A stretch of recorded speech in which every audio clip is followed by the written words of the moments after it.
Donc, je m'appelle Ludovic Munoz, je travaille pour le groupe CAS New Holland et plus particulièrement pour le développement de la gamme de produits désherbage électrique. Donc j'ai essayé de vous mettre le maximum d'informations. Je vais vous expliquer comment on en est arrivé à travailler dans la viticulture.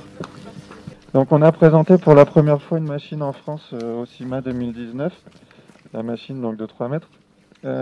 Pour laquelle on a eu une médaille de bronze. On s'est rendu compte très rapidement que le cœur de cible en France et les besoins, ils n'étaient pas en grande culture, mais ils étaient plutôt dans les cultures spécialisées, donc viti, arbo et maraîchage.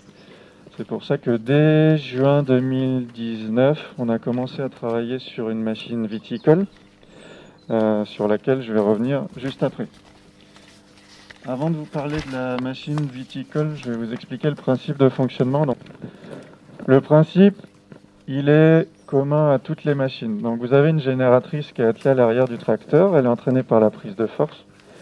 Cette génératrice c'est un peu comme un groupe électrogène si je vous le schématise, donc elle génère du courant. Ce courant va passer dans des transformateurs et être renvoyé à l'avant sur ce qu'on appelle un applicateur.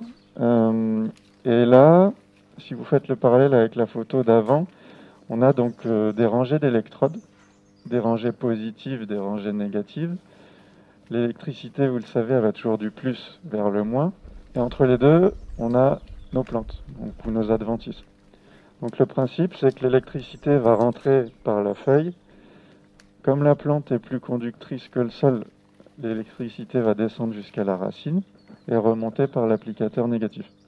Donc le but, c'est vulgairement d'électrocuter les adventices et de faire donc éclater les cellules et couper l'alimentation en eau et en nutriments de la plante. Et le but, c'est d'avoir une action systémique, donc de ne pas seulement traiter les feuilles, mais de traiter aussi les racines. Donc ça a un effet comparable en fait à la chimie en termes d'efficacité. C'est la symbolique de la vignette numéro 10. Ensuite, je vous ai mis, pour que ce soit parlant, des exemples d'applications. Donc il faut savoir que les machines, elles ont été testées à la fois par Arvalis pour la machine grande culture et par l'IFV pour la machine Viti avant qu'on lance le produit sur le marché. Donc le premier exemple, c'est la photo numéro 12, ce sont des repousses de colza. Et si vous regardez les photos de la gauche vers la droite, la première photo a été prise 3 jours après le passage, ensuite 10 jours, 17 jours, et la dernière photo, c'est un comparatif avec du glyphosate. Donc vous voyez l'effet de la dégradation donc, en une quinzaine de jours. Sur la slide d'après, vous avez d'autres exemples réalisés avec une machine qui fonctionne de la même façon mais qui est plutôt destinée à l'entretien du paysage. Vous la verrez à la fin, c'est un peu comme une faucheuse d'accotement sauf que c'est que de l'électricité. Et donc vous pouvez travailler des surfaces plutôt gravillonnées. En dessous, vous voyez l'effet sur des chardons. Et juste derrière, l'exemple que je citais tout à l'heure sur le défanage de pommes de terre. En défanage, ce qu'on a remarqué, c'est que l'impact variété était négligeable. Et y compris la vitesse d'avancement était plutôt un facteur peu pénalisant. L'exemple du dessous, c'est sur une prairie. Alors, c'est pas du tout le but de la machine, mais on voulait voir ce que ça donnait sur vraiment une culture, enfin une adventice ou des herbes implantées de manière ancienne. Donc, vous voyez que ça a aussi un effet. Mais encore une fois, le but, si on veut détruire une prairie, en général, c'est plutôt de labourer que d'utiliser le glypho ou une autre technique.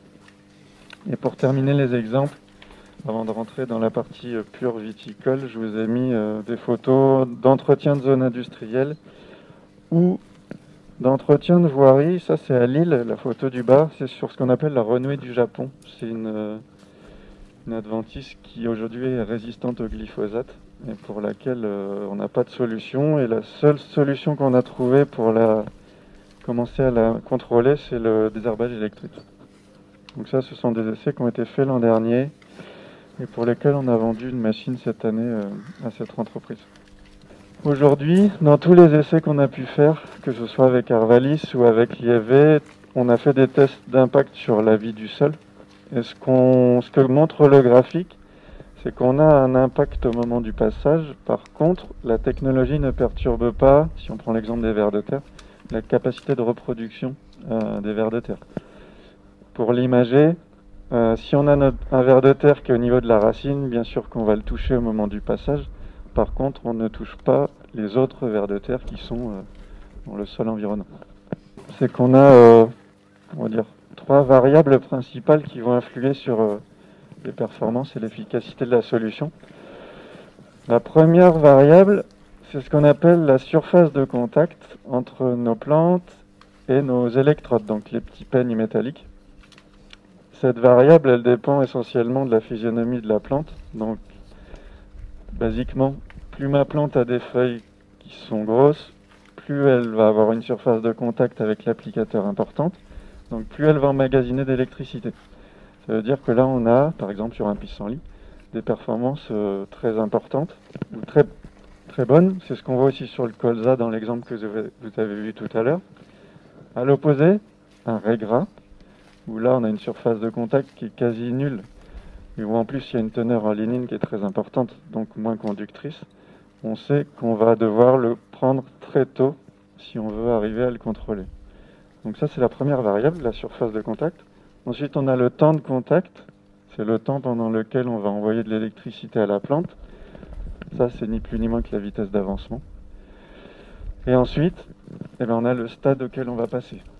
Donc ce que montre l'essai de l'IFV qui a été fait sur une saison complète, et ce que montrent toutes les démonstrations, c'est que globalement, on peut faire entre 3 et 4 passages par an pour contrôler notre enherbement. Le premier, c'est le plus important, c'est un peu comme en chimie parce que c'est celui qui va donner le ton à tout le reste de la saison. Donc il faut, compte tenu de ce que je viens de vous dire, notamment au niveau des adventices, passer le plus tôt possible, notamment quand on a beaucoup de raiggras. Après, quand vous avez des adventices, je dirais plus type pissenlit, là on peut se permettre de passer à un stade plus tardif. Bon, globalement, on estime que le premier passage, ça doit être fait à 10-15 cm de développement maximum. Voilà, ça c'est le genre de plante où on a des effets très bons parce qu'il y a beaucoup de feuilles et une bonne surface de contact.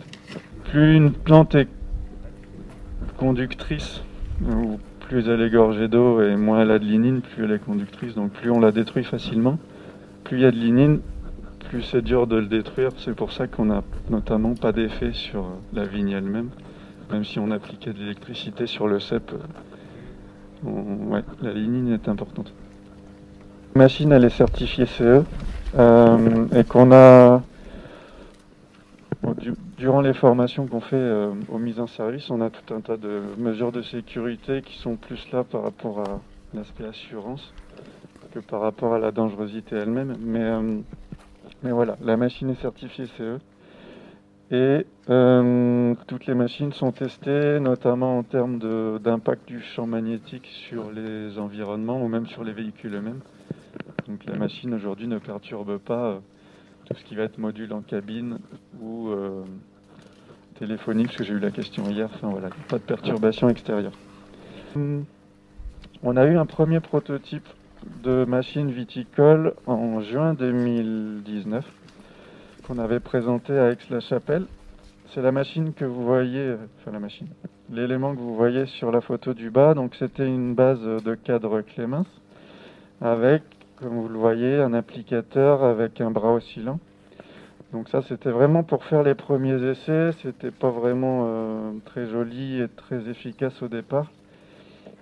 Mais c'est ce qui nous a permis de démarrer à la fois le développement mais aussi les tests IFV en fin d'année 2019.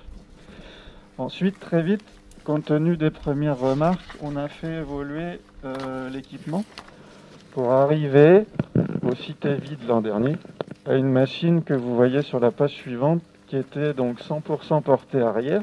Donc vous voyez que vous avez la génératrice en gris, toujours le châssis clé mince et l'applicateur, donc un de chaque côté, à gauche et à droite. Le but, historiquement, c'est que compte tenu des remarques clients qu'on avait, on avait estimé que la plupart des besoins étaient une solution tout en un portée arrière. Très vite, on s'est rendu compte qu'il y avait aussi des besoins en frontal, notamment dans le Cognac. Donc aujourd'hui, on a les deux. On a une version, comme vous voyez sur la vignette, et une version frontale avec la génératrice à l'arrière et un cadre clé mince à l'avant avec nos applicateurs. Cette machine-là, elle fait 1,2 tonne, donc avec le châssis clé mince. Et pour vous donner un ordre d'idée, on génère 8000 volts à 0,5 ampères. Donc c'est un peu moins qu'une clôture électrique pour les animaux, pour vous donner un ordre d'idée. Et un ampérage assez bas pour ne pas être dangereux.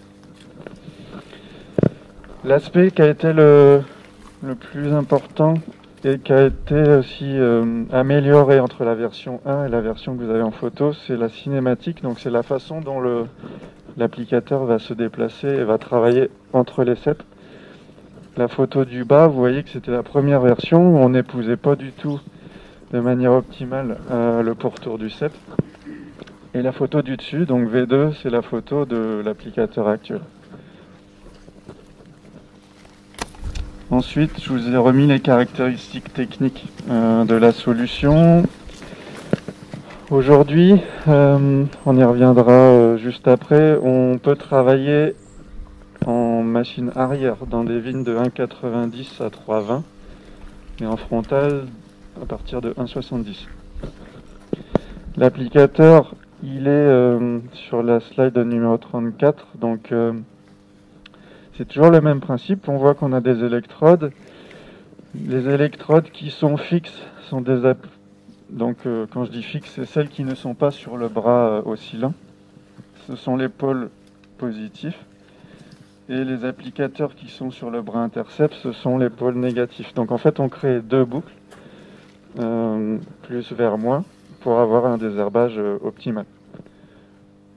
Tout ce qui est hors de ces électrodes est isolé. Ça veut dire qu'il n'y a aucune remontée d'électricité, bien sûr, sur la partie génératrice. Alors, fil de fer, piqué, c'est ce qu'on a... On avait fait beaucoup d'essais là-dessus. En fait, ça fait de la mise à la terre.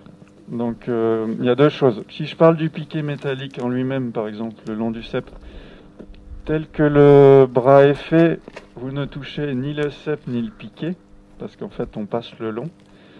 Si tant est qu'on soit amené à le toucher, parce qu'on l'a essayé, en fait, ça fait une mise à la terre, donc l'électricité descend dans le sol. Pour le fil releveur, par exemple, on passe comme ça, donc il n'y a quasiment pas de contact. Donc pas d'effet ni sur la machine ni sur le fil lui-même. C'est le premier essai qui a été fait en octobre 2019, où là sur la gauche vous avez une photo du jour de passage et ensuite vous avez deux photos différentes. Une photo où on n'a fait qu'un demi-rang, donc vous voyez un petit jalon rouge au milieu, c'est là où on s'est arrêté. Et la photo de droite, on avait travaillé le rang de gauche et le rang de droite c'était le rang témoin. Et en dessous, même essai, mais avec un passage en mars. On avait testé différentes vitesses de travail. On a vu qu'il n'y avait pas un effet particulièrement visible.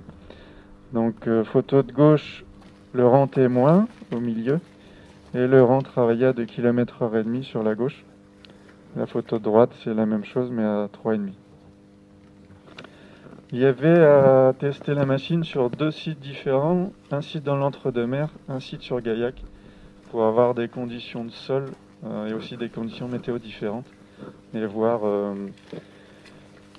comment se comportait le produit. Globalement, on a les mêmes résultats, la seule chose c'est que sur un des sites, on a fait un passage de plus parce qu'il avait beaucoup plu, et du coup, on avait un développement des mauvaises herbes plus important. La condition optimale, c'est bien sûr pas de pluie, parce que... Alors, la pluie n'est pas dérangeante en soi. Ce qui est dérangeant, c'est que le sol soit gorgé d'eau, parce qu'on n'a plus cet effet d'être concentré sur la racine. Donc on n'a plus l'effet escompté, voilà, ça se diffuse.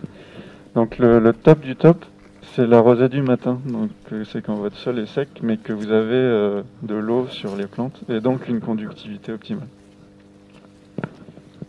Donc pas de travail par temps de pluie de par le fait qu'on va perdre en performance. Pas non plus de travail par temps trop sec, parce que si vos plantes sont sèches, il n'y a aucune conductivité, donc il n'y a pas d'intérêt.